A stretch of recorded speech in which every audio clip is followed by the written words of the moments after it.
We're going to start with the book of Genesis. The reason the book of Genesis comes first in the scripture is it really lays the groundwork for so many other parts of the Bible.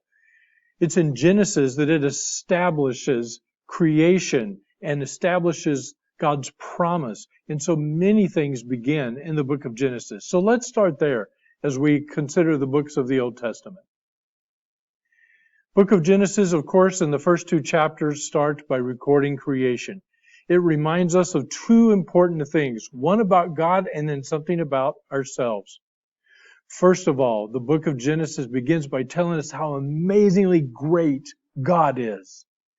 It starts by saying, in the beginning, God. Everything in Scripture, everything in existence started with God Himself.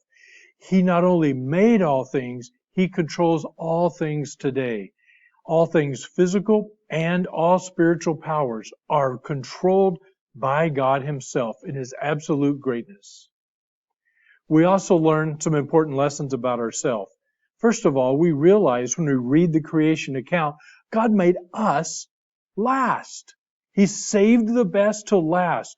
We were the climax, the very finish of creation. Along with that, God made us in His image.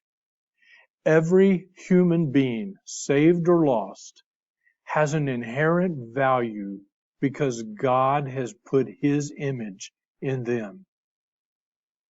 We also learn from the creation account that God has made human beings to be the stewards of His creation. We're not to be worshipers of creation. We're not to be afraid of creation.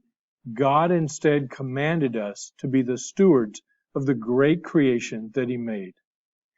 After all of this beautiful world that He had made, and after He'd made us in His image, then the book of Genesis records the failure that comes.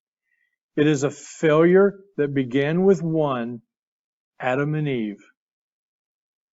The sin in which they disobeyed God. But Romans chapter 5 teaches us that through the sin of one man, sin came to all. And we see that come true in the book of Genesis. Because a sin that starts with one spreads to everyone. We see that in the flood, the judgment of the flood, sin had become universal. And then we see even after that, mankind did not learn its lesson. They gather again at the Tower of Babel and sin again against the Lord. So now we come to this deep valley of failure marked by sin through all of the world. And then we see the goodness of God again. We see the promise that He brings. This promise really is the starting point of 2 important themes in the Bible. The first one is the promise that God makes to Abraham is that he would become a great nation.